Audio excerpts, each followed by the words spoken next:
Martinet, então, diz que a linguagem é uma instituição, é função humana e é nada mais nada menos que a transmissão de estados mentais. Simples, tá? Então, todos esses autores, eles falam mais ou menos, eles têm mais ou menos a mesma ideia. Eles estão dizendo que a linguagem é a transmissão dos nossos pensamentos através de símbolos.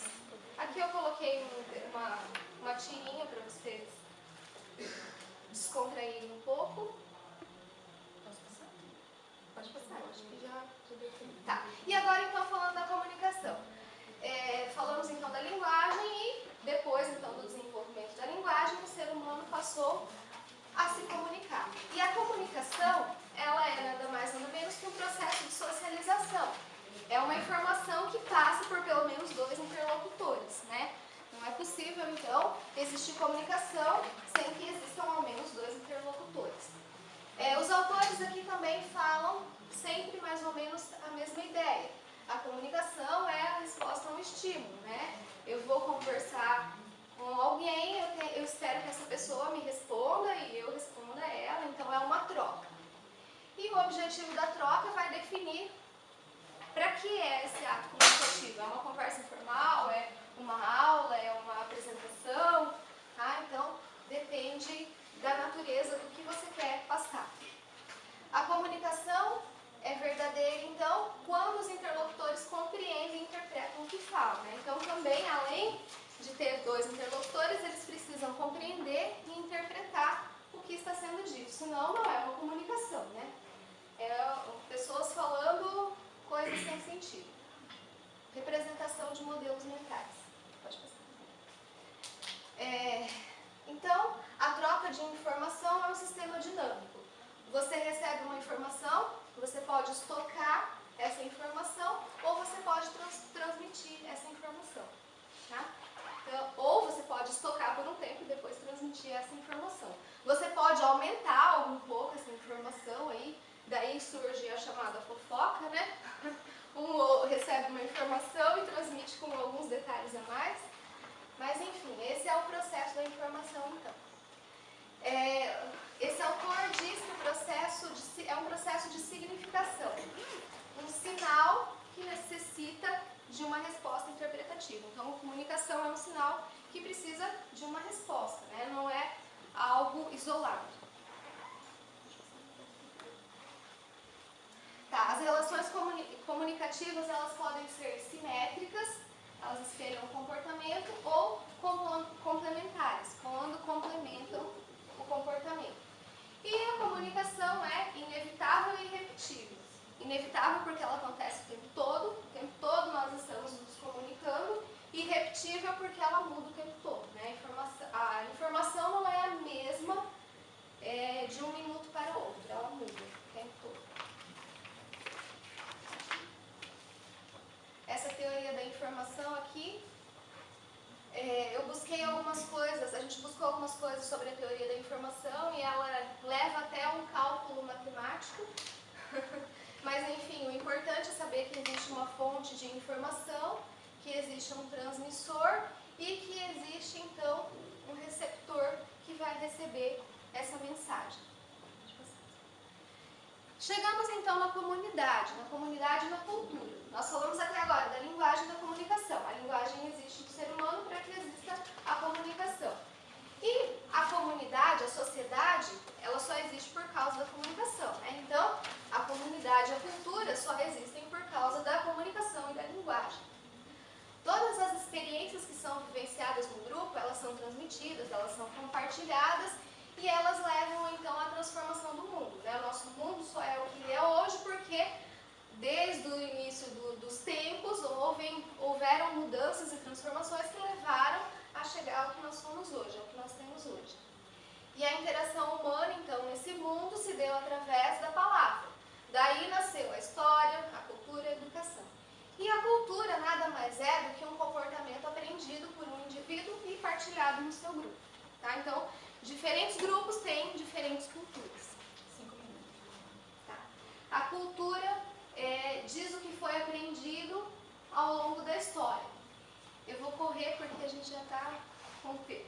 A cultura, então, está ligada às artes, às atividades sociais, aos padrões de comportamento e aos métodos para preservar a memória memória e identidade daquele grupo.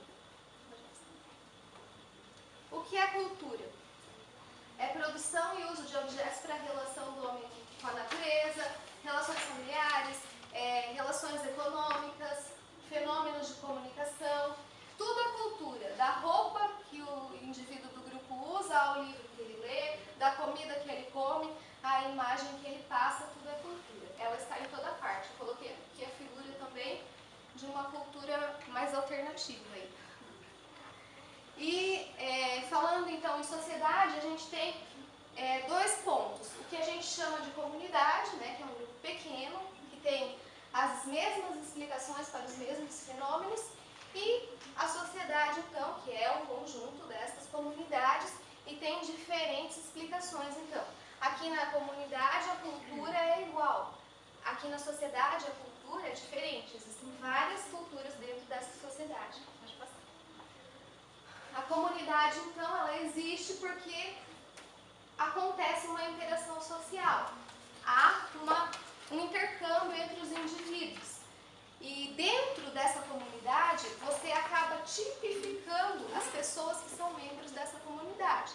Então, você diz, dentro de uma comunidade, o comerciante, né, o homem que vende, que trabalha lá no mercadinho do bairro é o comerciante.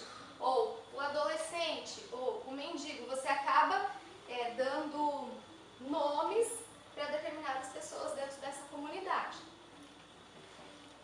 E atualmente, então, a gente tem as novas tecnologias, as novas formas de interação, que são através das tecnologias. E a mídia, então, a tecnologia está nos ajudando nessa interação de comunidade, de sociedade.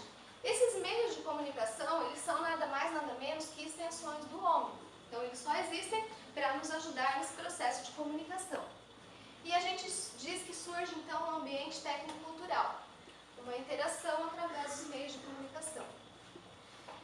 A virtualização reinventa uma cultura nômade, né? A cultura acaba sendo nômade, né? Você, através dessas novas tecnologias, você pode conhecer culturas diferentes sem sair do seu lugar. E, finalmente, então, a educação.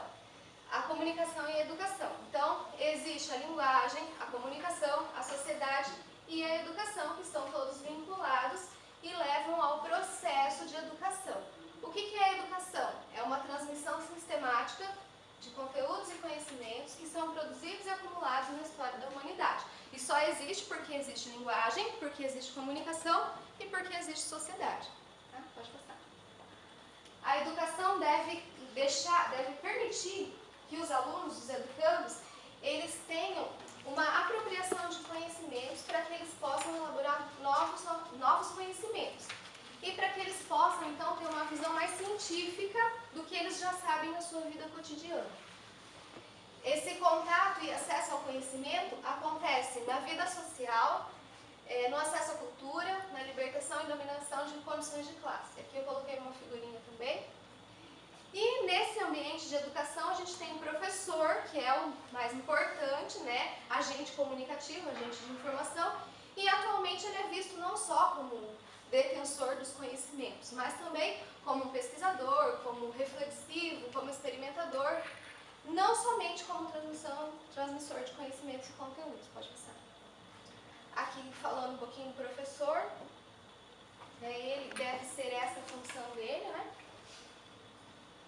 E o professor, então, transforma o conhecimento no seu material de ensino, que passa para o educando e leva, então, à aprendizagem. E a aprendizagem nada mais é do que uma comunicação entre o educador e o educando, através de vários recursos, mas que todos são linguagem, todos são comunicação e todos levam à aprendizagem.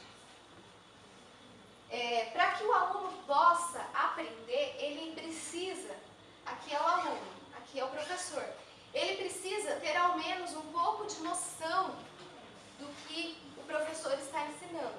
Então, o professor como fonte, ele tem um canal, que pode ser o meio que ele está usando para educar, e ele tem um receptor que é o aluno, mas ele precisa ao menos ter uma noção do que vai ser ensinado.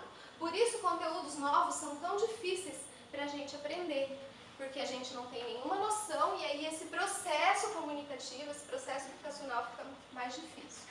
considerações finais, já acabou. Considerações finais.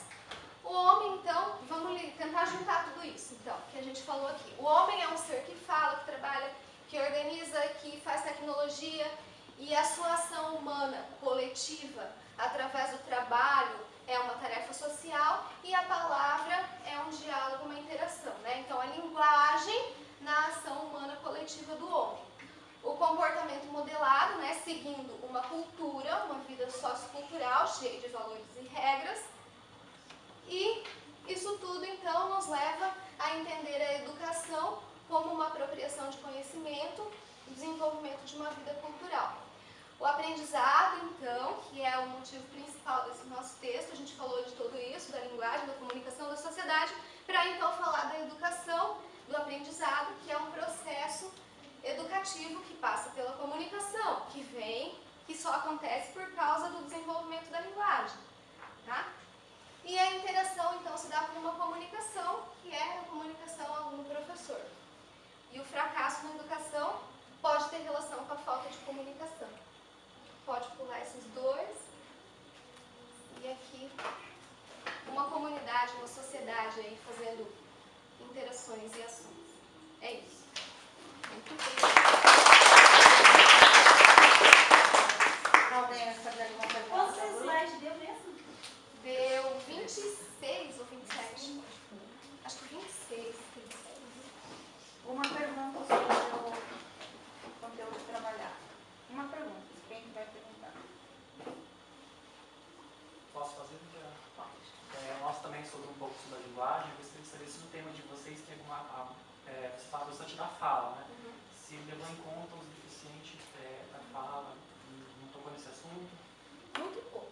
Muito pouco. Falou muito pouco. Quando falou na parte da educação, na verdade, quando falou dessa interação do professor com o aluno, ele citou apenas que é necessário que leve-se em consideração que existem os alunos que não ouvem ou não enxergam e, por isso, esse processo comunicativo deveria ser diferente. Mas foi muito pouco.